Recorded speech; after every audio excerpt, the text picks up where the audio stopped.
Hi friends, మనం ఈ వీడియోలో తిరుప్పావై అంటే ఏమిటి, వీటి ప్రాశస్త్యం గురించి తెలుసుకుందాం. కేవలం 30 పాటలే కదా అని అనుకోకూడదు. తిరుప్పావై అంటే చూడటానికి పైపైకి ఒక కృష్ణ గోపికల కథలగా వినిపిస్తుంది.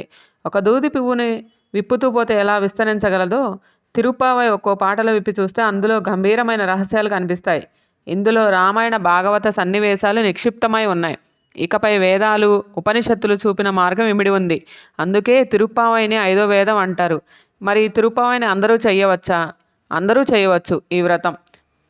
ఒక రైతు పంట పండించేందుకు నారు పోయడానికి ఒక సమయం అంటూ చూసుకుంటాడు కదా. అంతెందుకు, పరీక్షలో మంచి మార్కులు రావడానికి తెల్లవారే సమయంలో లేచి చదువుతాడు ఒక విద్యార్థి. మరి జీవిత లక్ష్యమైన శ్రీకృష్ణుని కోసం చేసే వ్రతానికి ఒక మంచి సమయమే ధనుర్మాసం. సూర్యుడు ధనుర్రాశిలో ఉంటాడు. ఆంగ్ల మాసం ప్రకారం డిసెంబర్ 17 నుండి మొదలై సంక్రాంతి వరకు ఈ మాసం ఉంటుంది. ఈ మాసం మనకు జ్ఞానం ఇచ్చే మాసం. వ్రతం చేసే సమయం తెలిసింది. మరి వ్రతం చేయటం కష్టమా, సులభమా? ఇది కష్టమైన పనేం కాదు. ఇది అతి సులభమైనది.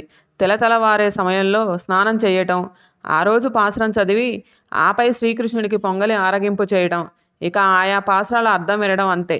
శరీరాన్ని కష్టపెట్టే వ్రతం అయితే కాదు. ఒక్క మాటలో చెప్పాలంటే శ్రీకృష్ణుని కళ్యాణ గుణాలతో స్నానం చేయటమే ఈ వ్రతం. మీకు ఈ వీడియో నచ్చినట్లయితే please like, share and subscribe చేయండి.